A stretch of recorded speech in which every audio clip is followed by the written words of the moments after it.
Right now, as you listen to this, there are actually 48 new hotel projects under construction on an island of barely 5,000 people. 48. Yeah, 48. Last year alone, the local authorities there issued 157 new building permits.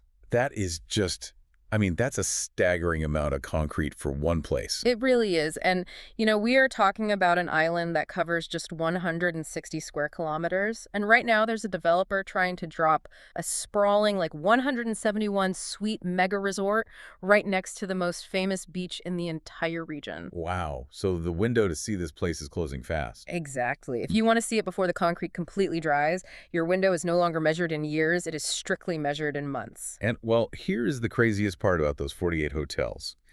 To actually get them built, the developers are currently fighting the island's own local municipality in Greece's highest administrative court. Which is just wild to think about. Right.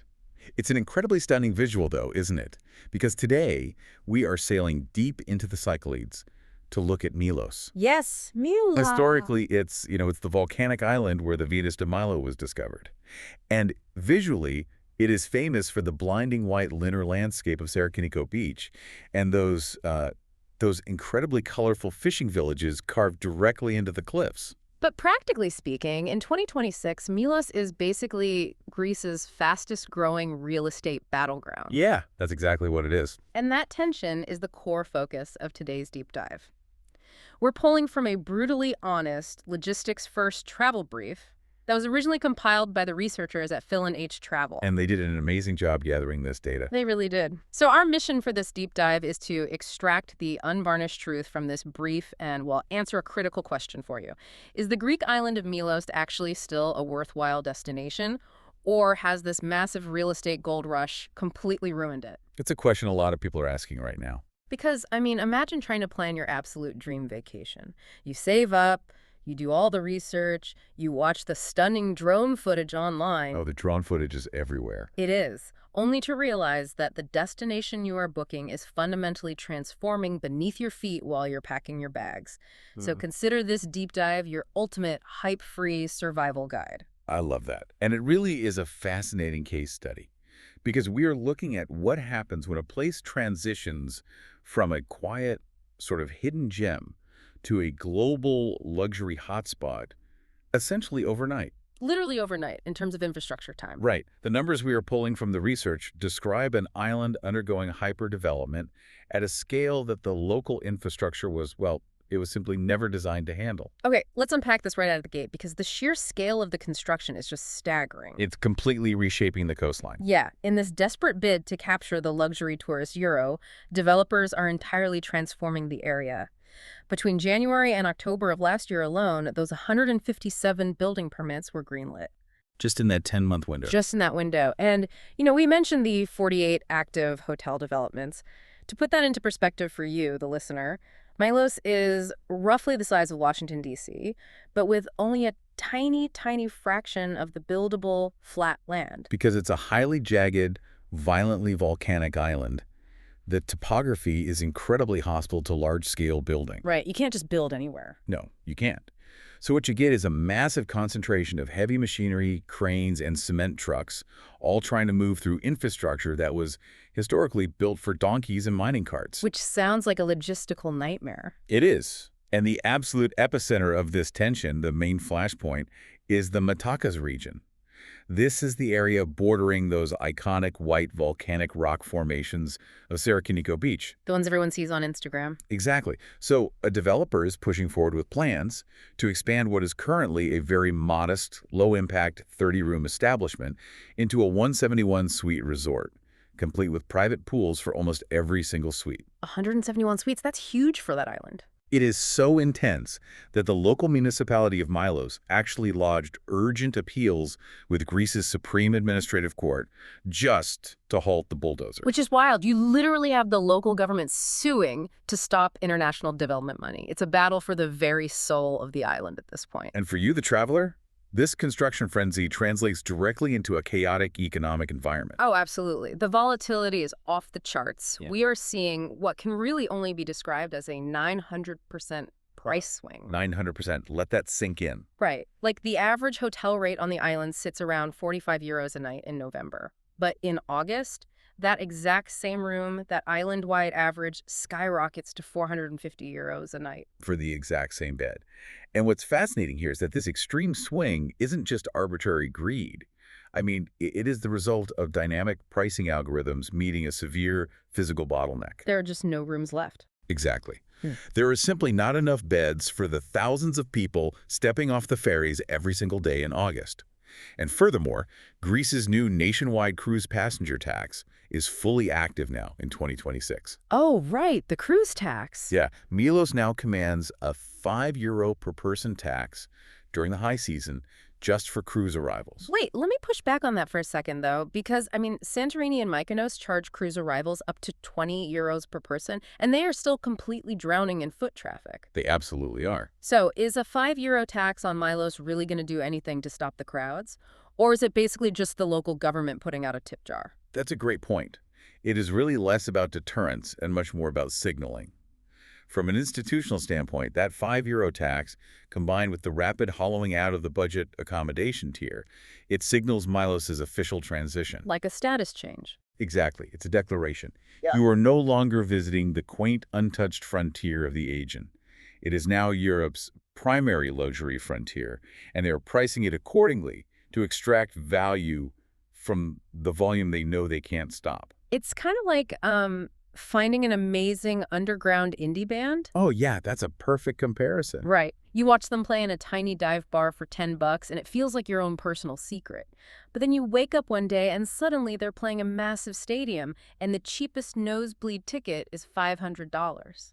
The music might still be good, but the intimacy of the experience is totally fundamentally different. That is the exact tension travelers are facing. And this intense economic pressure, when it collides with the geographical and meteorological realities of the Aegean Sea, it creates the island's most defining logistical feature. Which is what researchers refer to as the extreme seasonal bipolarity of the Cyclades. I just love that phrase, seasonal bipolarity, because timing a trip to Milos is really like trying to buy stocks at the exact bottom of a dip. It is incredibly high stakes. Yeah, you go a week too early, and the island's infrastructure is still totally asleep.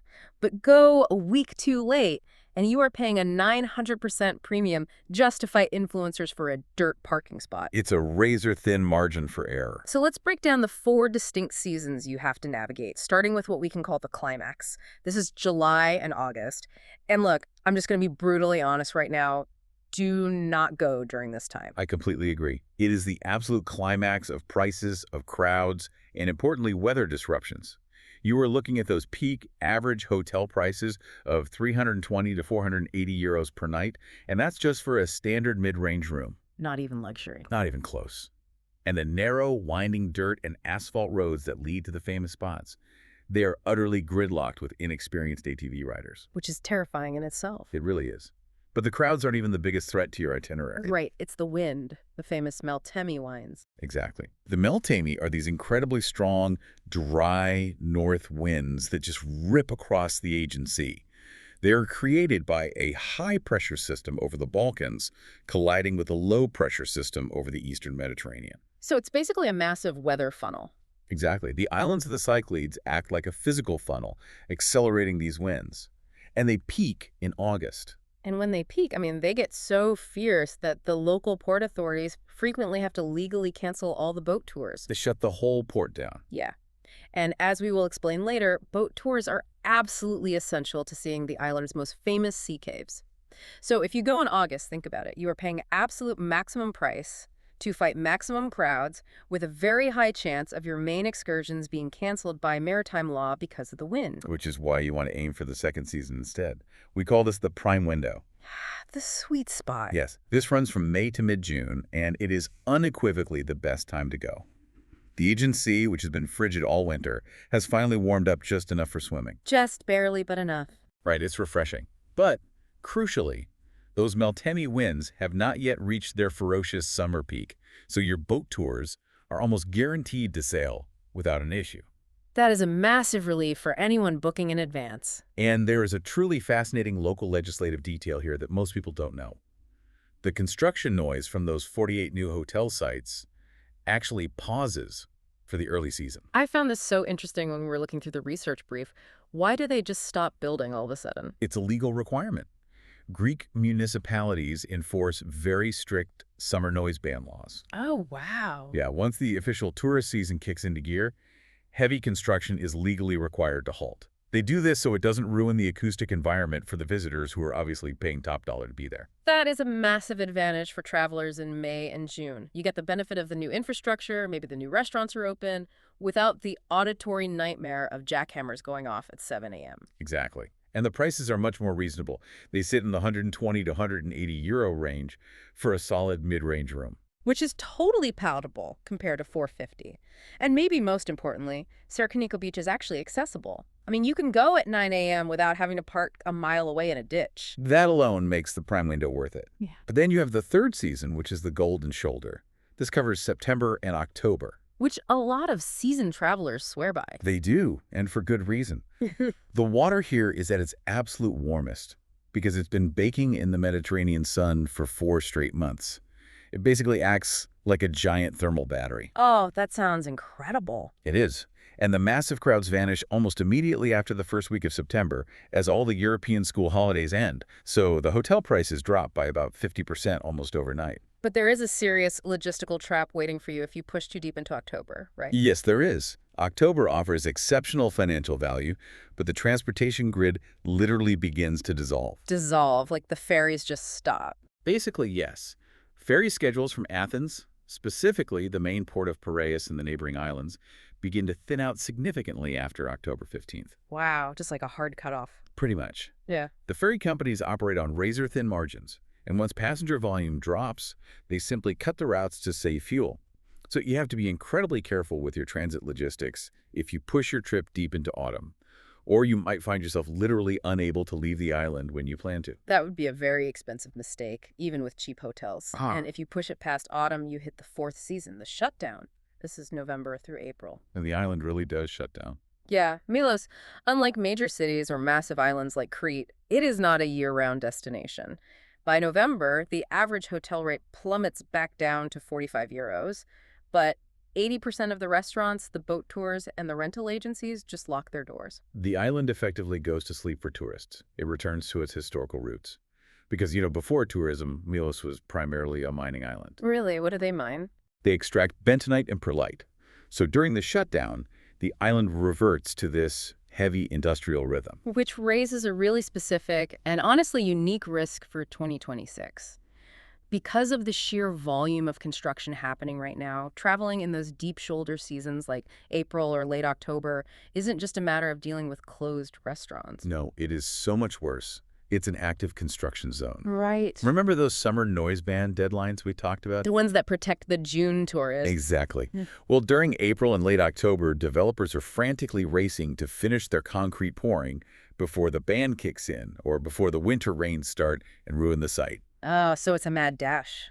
It is a complete mad dash. If you go during these times, the roads around the primary development zones like Pollonia and Metakas will be absolutely dominated by heavy machinery, cranes, and concrete trucks. So if you try to be clever and you book a dirt-cheap villa in late April to save a few bucks, you are very likely going to wake up at 6 a.m. to the sound of a diesel concrete mixer idling right outside your bedroom window. Precisely. You really must pivot your mindset. You cannot just show up and wing it. You have to thread the needle. Let's assume you do thread that needle, though. Say you pick the right week in early June or mid-September and you arrive on the island. What exactly hits your senses first? Because from the research, the reality of arriving on Milos is very different from the pristine, curated images you see on Instagram. It is completely different. Yeah. The arrival experience strips away any illusions of an untouched, sleepy paradise almost immediately. Right. Because you arrive almost exclusively via the port town of Adamas.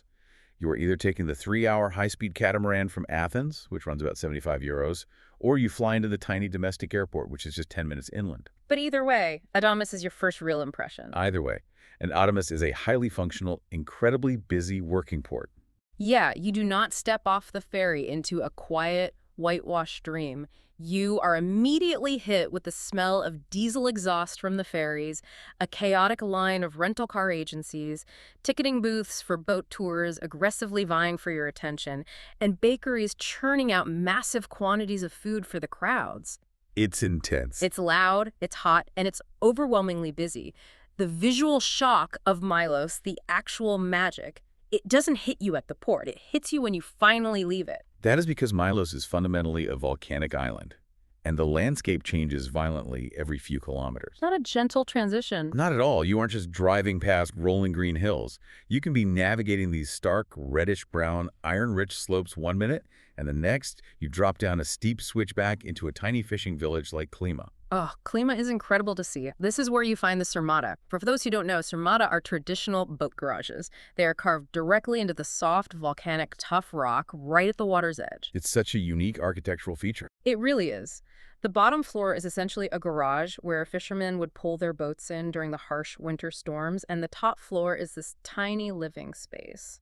And they're famous for their brightly painted doors, right? Yes. Vibrant reds, blues, yellows. Which is funny because historically the fishermen just used whatever leftover marine paint they had from painting their boats. They used it to seal the wood of the doors against the salt spray. Purely functional. Exactly, it's purely functional. But today, it creates this breathtaking, multicolored ribbon against the stark white cliffs. Yeah. It's incredibly photogenic. And then, just a short drive from those colorful doors, you suddenly emerge at the blinding, bone-white pumice landscapes of the north coast, like Sarakiniko. The contrast is jarring. Very. And the sensory profile here is intense. You step out of your car, and you are hit with the smell of wild oregano baking in the sun, the faint odor of sulfur from the geothermal vents, and the constant salt spray in the air. And we really need to talk about the glare. Oh, the glare is punishing. The glare is something you truly have to prepare for physically. Sarakiniko is formed from heavily compacted, brilliantly white pumice ash. When the midday Mediterranean sun hits it, the UV reflection is aggressive. It's like being on a ski slope. It really is. Wearing high-quality polarized sunglasses isn't just a fashion choice here. It is literally a medical necessity to prevent photoceritis or snow blindness from the glare of the rocks. Undercutting all of this natural beauty, though, is the ever-present hum of scooter and ATV engines on the main roads. It's just a constant background noise. And that engine hum is your first major clue to the transport reality of the island. Let's talk about that transit reality, because there is a public bus system, right? There is. It connects the port of Adamas to Plaka, which is the hilltop capital, and to the resort town of Pollonia. Okay, so it connects the main hubs. It does. But it is infrequent. It often runs on a very loose schedule. And crucially, it does not serve the best, most remote beaches. Right. So you will realize within 2 hours of arriving that to actually see the Milos you came to see, renting your own vehicle is pretty much mandatory. You just cannot rely on public transit. You really can't. Which brings us to what we can call the 24-hour arc. It perfectly encapsulates the pacing and the physical effort required to experience the island. The arc usually looks something like this. You arrive at Damas and collect your pre-booked vehicle. You navigate the chaotic port traffic and drive up the winding, steep road to Plaka for sunset. Plaka is gorgeous, though. Oh, it's stunning.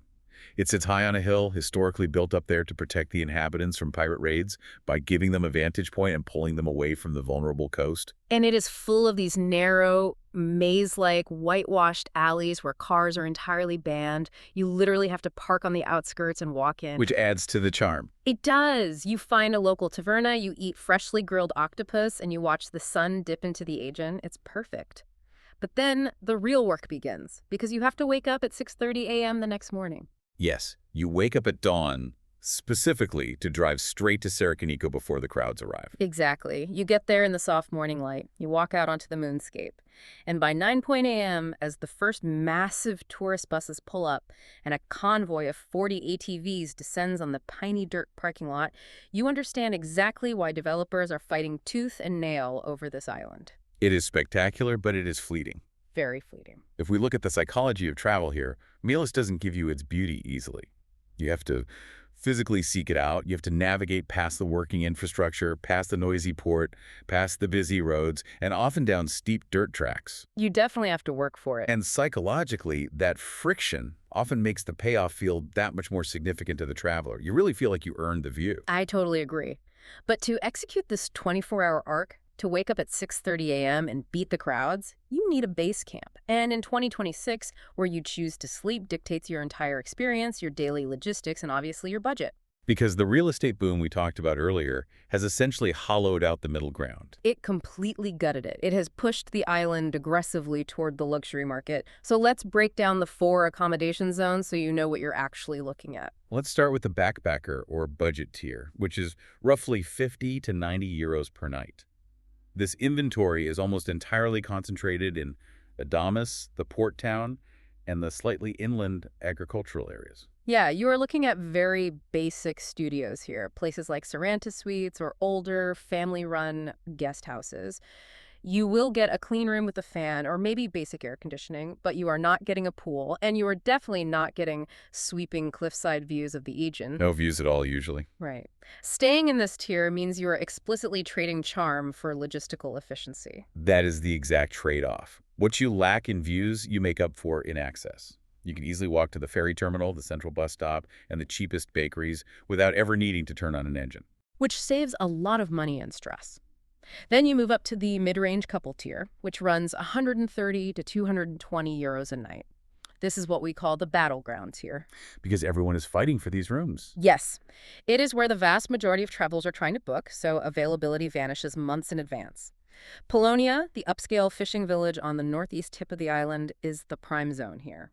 Pollonia offers these boutique properties with that classic, minimalist Cycladic design. Let's actually define that, because Cycladic design is a term thrown around on basically every booking site.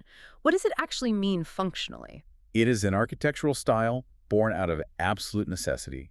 The buildings are cubic with flat roofs to catch limited rainwater. Oh, because water is so scarce. Exactly. They feature smooth, rounded edges to deflect the fierce Meltemi winds rather than fighting them. And they are painted brilliantly white using lime wash. Not just standard paint. No, traditional lime wash. Yeah. Before air conditioning, that white lime wash was essential. It reflects the intense summer sun and keeps the thick stone interiors cool. It is functional architecture that has been completely co-opted into a luxury aesthetic today. I love that. Form following survival. Now, another option in this mid-range tier is Plaka, the capital. You get charming rooms tucked into those pedestrian alleys we mentioned. But there is a massive logistical warning here. A huge one. Because cars are banned in Plaka, you have to park your rental vehicle in a public lot up to 15 minutes away. And then you have to physically carry your luggage up steep, uneven cobblestone stairs to get to your room. Yeah, rolling bags do not work on those cobblestones. They really don't. If you have mobility issues or heavy bags, Plaka will break you on day one. This is where understanding the geography provides a massive financial hack. Instead of paying a massive premium for a sea view in Pollonia, look slightly inland to villages like Triovassalos. Yes. Triovassalos is a game changer. It's just a 5-minute drive from the coast. Because it lacks that premium sea view, you can get a beautifully newly renovated Cycladic studio for maybe 120 euros a night. It's such a smart move. It is. You use the rental car you had to rent anyway to drive to the beach, and you save yourself 100 euros a night. It is simply the smartest allocation of resources on the island. Moving up, the third tier is the family tier, ranging from 250 to 400 euros a night. This usually means larger apartments or 2-bedroom villas in places like Provadas in the south or Pollonia in the north. And if you have kids, Pollonia is heavily recommended in the brief. It really is the safest bet. It has a shallow, sandy, tree-lined beach right in the center of town. All the restaurants are entirely walkable along a flat promenade. Which is so rare on Milos. Very rare. This is crucial because it helps you avoid the sheer cliff drops, the aggressive wave action, and the dangerous footing of the northern volcanic beaches. I mean, wrangling toddlers on a pumice cliff is a nightmare. Pollonia is safe and contained. And finally, we reach the luxury tier, which is 600 to 1,500 plus euros per night. This is what the international developers are currently chasing with those 48 new projects. We're talking about properties like White Coast Pool Suites and the newly expanding resorts near Mitakas. These places are architectural marvels, honestly. Private infinity pools overlooking the Aegean, stark minimalist design blending perfectly into the rock, absolute seclusion, high-end gastronomy. It looks incredible on paper. It does. hmm But there is a very pointed, uncomfortable reality to this tier in 2026. Yeah. If we connect this to the bigger picture, this pristine luxury product is actively encroaching on protected natural landscapes. It brings up a very real tension regarding the privatization of natural beauty. The travelers paying 1,500 euros a night for these secluded infinity pools are essentially paying for a private, exclusive view of the coastline that developers are rapidly fencing off and taking away from the public. It's a tough pill to swallow when you are driving down a dirt road looking for a secluded cove you read about, only to find a gate and a security guard where there used to be a public hiking trail. Yeah, you realize that your luxury villa used to be a viewpoint anyone could access for free. But, regardless of whether you are sleeping in a 50 euro guest house in Adamas or a 1,500 euro infinity pool suite in Matakas, everyone eventually has to eat. And the food scene on Milos is spectacular. Because of its agricultural history, it relies heavily on local produce. The volcanic soil gives a unique, intense flavor profile to the tomatoes, the capers, and specifically the wines. But just like the accommodations, there is a massive catch when it comes to dining. It's called the Instagram tax. The Instagram tax is very real. It is. Milos essentially operates on a two-tier food system. It's all about your proximity to the water. Right. If you go to a traditional family-run taverna in the inland, agricultural villages like Trio Vasalos or Zephyria, the value is just incredible. The food is amazing there. It is. You can get a generous plate of pitarakia, which are these amazing local hand-crimped cheese pies filled with peppery local cheese and mint, plus a massive Greek salad with locally grown tomatoes, and a carafe of the house wine for like 20 to 25 euros total for two people. But if you take that exact same appetite down to the water, to the colorful fishing village of Klima or the waterfront promenade in Pollonia, the math changes completely. It's a whole different ballgame. A seafood lunch of freshly grilled octopus, a whole sea bream, and a bottle of high-quality Acertico wine will easily run you 80 to 120 euros for two. And the fish is genuinely excellent in both locations, but on the waterfront, you're paying a 40 to 50 euro premium simply for the privilege of eating it while the waves splash against the legs of your table. Which, to be fair, is an undeniably incredible experience. Hearing the water, watching the boats bob in the harbor, it's why you went to Greece in the first place. Exactly. You just have to know that the ambiance is exactly what you are paying that premium for. Now, if you want to save your daily budget for that incredible sunset dinner, there are two massive logistical hacks for your mornings and afternoons. The first is understanding your supply hub. Adamas is where you stock up. There is a large supermarket just outside the port town, where a 1.5-liter bottle of water is only 80 cents. And you absolutely must buy bottled water in bulk. This is a huge point because, so the tap water on Milos is desalinated. Does that mean it's basically just recycled seawater? Essentially, yes. The island does not have abundant natural freshwater springs to support the massive influx of tourists, so they use reverse osmosis plants to desalinate the seawater. Is it safe to drink? It's perfectly safe to brush your teeth with or shower in, but it lacks all the natural minerals of spring water, leaving it tasting incredibly flat, slightly metallic, and noticeably salty. You really do not want to drink it. Just buy the 80-cent bottles. Good to know. The second hack is for food. The local Greek bakery, or Fornos. Oh, the bakeries are the best. There is a place called Artemis Bakery in Adamas. Every single morning, you can walk in and get a massive spanakopita, which is a flaky, savory spinach and feta pie baked fresh that morning, or a Propple Freddo Espresso for just 2.5 euros each. That is an amazing deal. It's the best. 2 pastries and 2 coffees will completely fuel 2 people until a late afternoon lunch for under 10 euros. That is exactly how you survive those 900% seasonal price swings. Yeah. You subsidize your luxury dinners with local bakery breakfasts. Exactly. But beyond the actual cost of the food, there is the cultural etiquette of dining that catches a lot of visitors off guard. It really does. Because Greek dining is notoriously, deliberately slow. The table is yours for the night. This causes so much anxiety for travelers who are used to, like, American dining where they try to turn your table over in 45 They're minutes. always rushing you. Right. But on Milos, you cannot expect the waiter to just drop the bill on your table when you look like you're done eating. They consider that incredibly rude, as if they're rushing you out the door. You actually have to actively ask for it. You have to flag them down. Yeah, you wave them over and say, Tulagariasmo, Paracalo. And often, when you ask for the bill, they will bring out a complimentary small dessert, like a slice of watermelon, or some Greek yogurt with honey, or a shot of mastic liqueur. What exactly is mastic? Mastic is a unique spirit made from the resin of mastic trees, which are largely grown on the island of Chios. It has a very distinct, piney, earthy flavor. Do not refuse this, even if you are completely full, even if you don't drink alcohol. Accept it graciously. Yes, it's a huge insult if you refuse. To wave it away is considered highly offensive to their hospitality. Just take a sip, smile, and say thank you. This etiquette issue brings up a much broader point about the friction currently occurring between locals and tourists. The sheer volume of visitors in 2026 is creating a profound lack of spatial awareness, heavily driven by social media aesthetics. And the primary flashpoints are villages like Klima and Plaka. Remember those beautiful Sarmata boathouses with the brightly painted doors we talked about? The ones right on the water in Klima? The ones that look like a postcard. Right. Well, those are not abandoned historical monuments. Those are people's actual active homes and summer houses. And the local frustration has reached an absolute boiling point because tourists are literally walking off the public path and stepping onto locals' private painted balconies or just sitting on their front steps just to get a perfectly framed photo for social media. So invasive. They do this without asking permission, often while the family is sitting right inside with the door wide open trying to eat lunch. Imagine sitting in your own living room, having your morning coffee, and a stranger in a flowing sundress just walks onto your porch, sets up a tripod, and starts doing a full photo shoot. It is incredibly invasive. Treating someone's actual home as your free open-air photography studio is wild, but it happens hundreds of times a day in Klima. You just have to respect the boundaries. Knowing these unwritten rules of etiquette and spatial awareness is crucial for being a respectful traveler. However, there are 3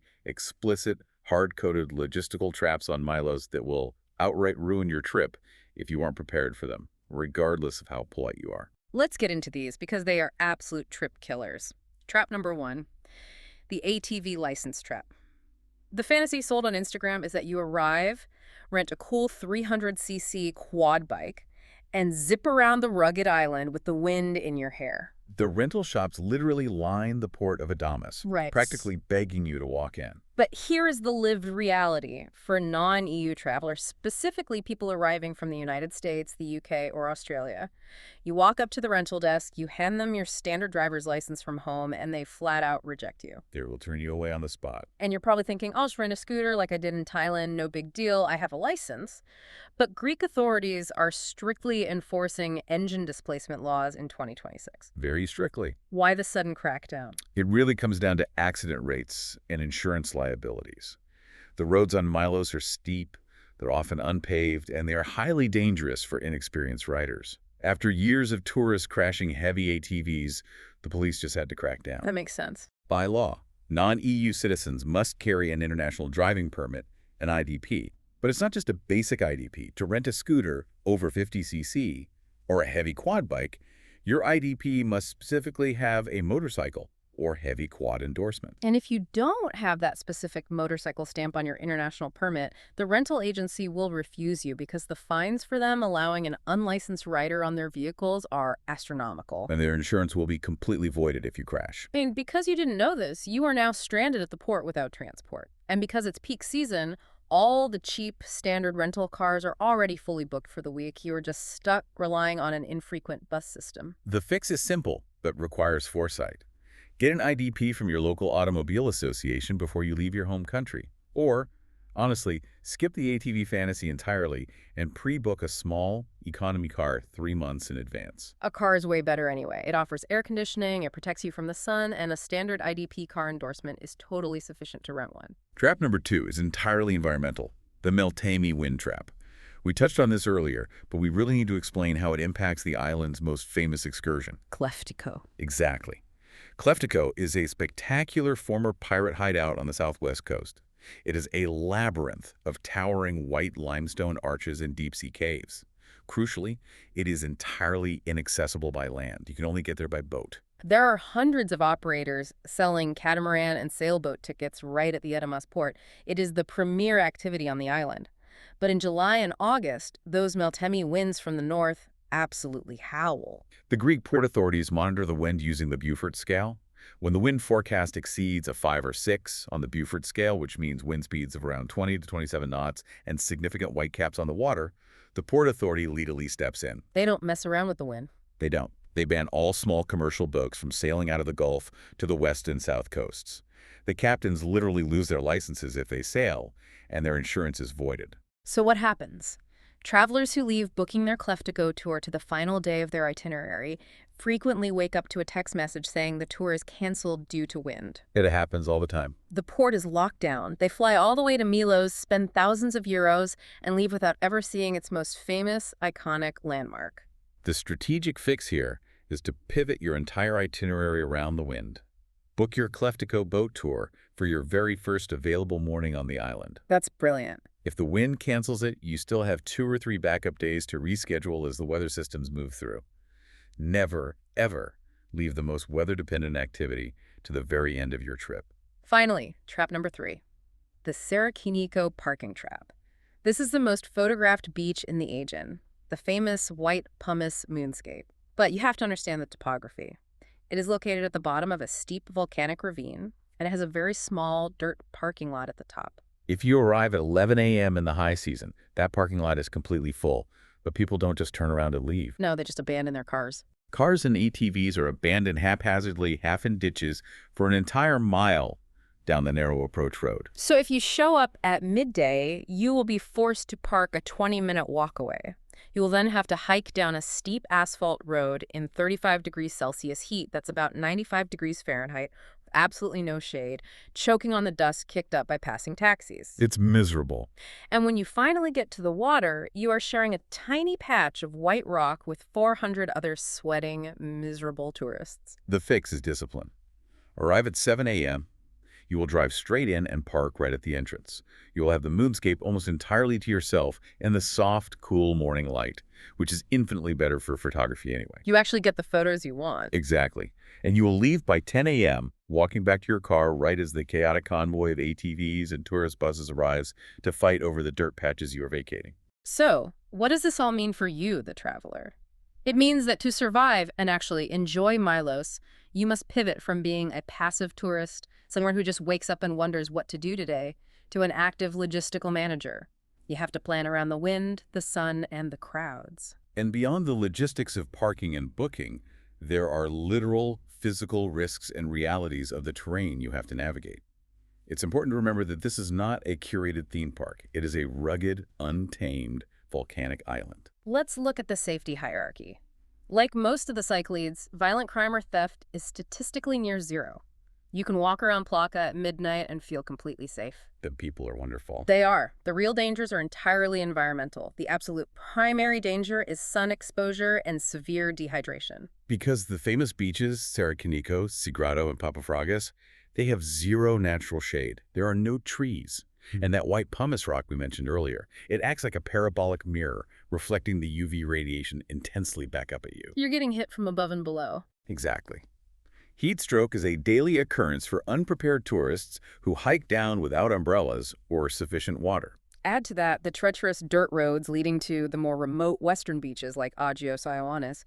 These tracks are steep, full of loose gravel, and incredibly dangerous for inexperienced ATV riders who tend to lock their brakes and flip the heavy machines. It's also worth breaking down the reality of the island for different traveler profiles.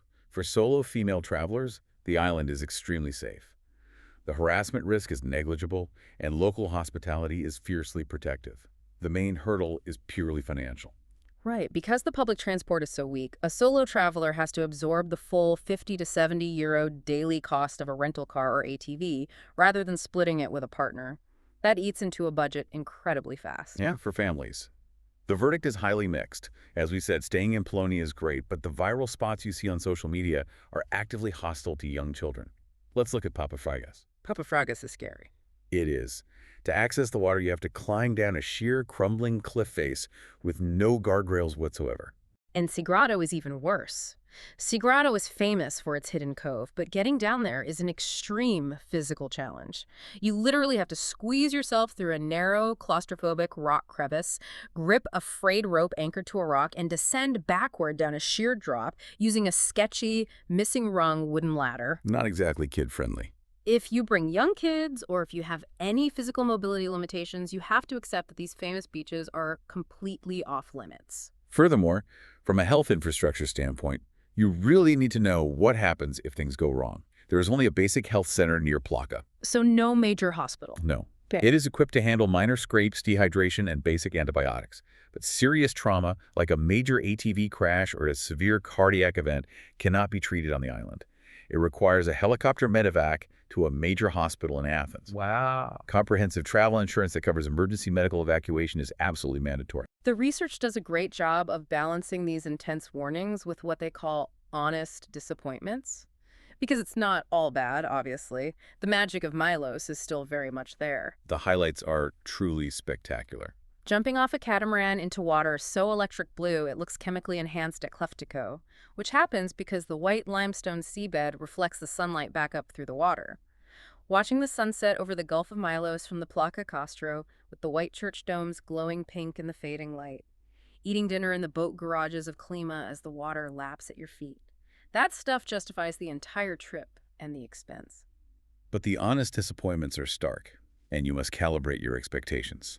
The construction reality of 2026 is unavoidable. It's everywhere. You might be driving down what you think is a scenic, untouched coastal road, only to round a corner and find massive cranes, concrete mixers, and the skeletal shell of a new luxury resort completely blocking the view. The gold rush is highly visible. And there's a distinct lack of plush beach infrastructure. If you want a padded sunbed, a matching umbrella, and a DJ delivering cocktails to you on the sand, you really need to go to Mykonos. Milos is not that vibe. Not at all. On Milos, for the most part, you are lying on hard, unforgiving volcanic rock with the towel you brought from your hotel and the warm water you bought at the supermarket. And to circle back to Tsigrado Beach, it looks incredible on drone footage, a tiny sliver of white sand trapped between towering cliffs. But the reality is rough. Climbing down a sketchy wooden ladder and a claustrophobic rock chimney just to reach a patch of sand the size of a living room, only to find it completely overwhelmed by 30 other sweating people trying to take the exact same selfie.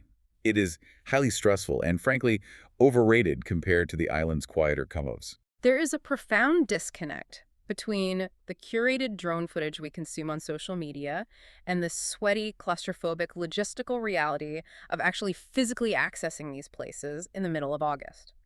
So, given all these hurdles, the ultimate question remains, should you still go to Milos or should you look elsewhere? This raises an important question, and the research actually provides a fantastic verdict matrix, along with some alternatives if the hyperdevelopment and the logistical intensity of Milos sound just a bit too exhausting for your vacation style. What's the first alternative? The first alternative they suggest is Sifnos, which is just a short, fast ferry ride north of Milos. They call Sifnos the foodie and intellectual choice. And the reason it's different is fascinating.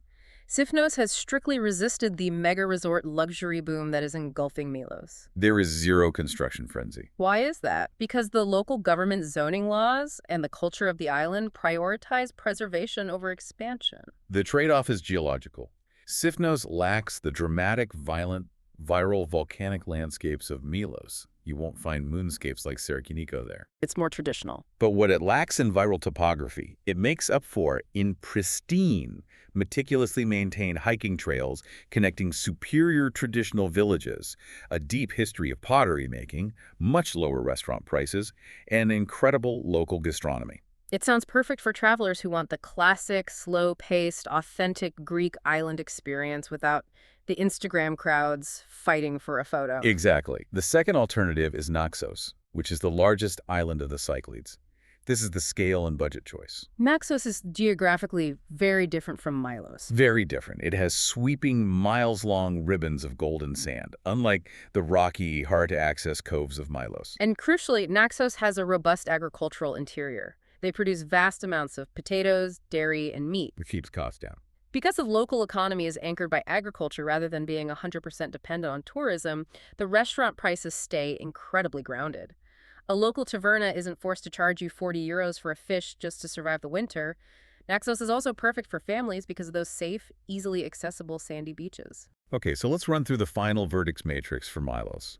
Let's look at exactly who should actually visit Milos in 2026. First up, backpackers and digital nomads looking for a cheap, remote working hub. The verdict is absolutely no. Right. A €75 daily budget will break here within hours. The public transit is too weak to rely on, and the remote work cafe culture, the kind you find in Bali or Lisbon with high-speed internet and laptop-friendly desks, is completely non-existent. You're better off going to Paros or Naxos. Midrange couples. The verdict is yes with conditions. It is a spectacular romantic destination, but only if you travel during the prime window of May and June or the golden shoulder of September. You have to avoid August. You must avoid August. You must be willing to rent a car. You should stay slightly inland in places like Triovasalos to save money. And you need to realistically budget around €215 per day per person to actually enjoy the island without stressing over every meal. What about families with young children? Also, yes, with conditions. It works only if you stay in a self-contained, walkable village like Pollonia, and only if you accept that the viral, dramatic beaches like Tsigrado and Pakfragas are totally off-limits for safety reasons. It requires vigilant parenting, but the boat tours to Kleftiko are incredible for older kids. And finally, luxury travelers, those with massive budgets. The verdict is a resounding yes. The island is literally being engineered and built for you right now. You're getting Santorini-level cliffside luxury with private infinity pools and massive suites averaging €780+ a day, but without the apocalyptic Santorini cruise ship gridlock in the alleyways. But that window is closing. Yes, given the current development pace, that window of exclusivity is closing incredibly fast. Milos is very clearly a place that intensely rewards heavy preparation and brutally punishes spontaneity. You just cannot show up and wing it. So, to quickly recap the journey we've been on today, we have navigated the insane €450 seasonal price swings, we have charted a course around the howling Meltemi winds that shut down the ports. We have escaped the ATV license traps by understanding international driving laws, we've learned how to hack the dining budget using local bakeries and supermarkets, and we've discussed how to respect the local etiquette in a place that is feeling the intense daily pressure of over-tourism and rapid luxury development. We've dug past the 48 concrete foundations currently being poured to find the authentic, ancient, volcanic core of Milos that still exists beneath the 2026 construction boom. Now, I want you to reflect on your own travel style. After hearing all the logistics, the costs, and the physical effort required, are you a Sifnos wanderer looking for quiet hikes, deep culture, and slow dinners? Or are you a Milos adventurer willing to wake up at 6:30 a.m., battle the glare of the pumice rock, and climb down a frayed rope ladder into a rock chimney just to see something spectacular? It is entirely a personal choice of what you value in a vacation. But the reality of Milos leaves us with a lingering, philosophical question to consider long after we pack our bags. If we are so desperately willing to travel to the very ends of the earth to experience untouched, rugged, natural beauty, does our very demand for convenience, our desire for private infinity pools, paved roads to remote beaches, and high-end luxury inevitably destroy the exact paradise we came to see in the first place? Are we essentially loving these islands to death? A heavy, necessary thought to chew on as you sit down to plan your next trip. From the local municipalities fighting in the Supreme Court to the fishermen painting their doors in Klima, Milos is an island caught in a massive transition. Thank you so much for joining us on this deep dive. Safe travels, and remember to always look past the postcard.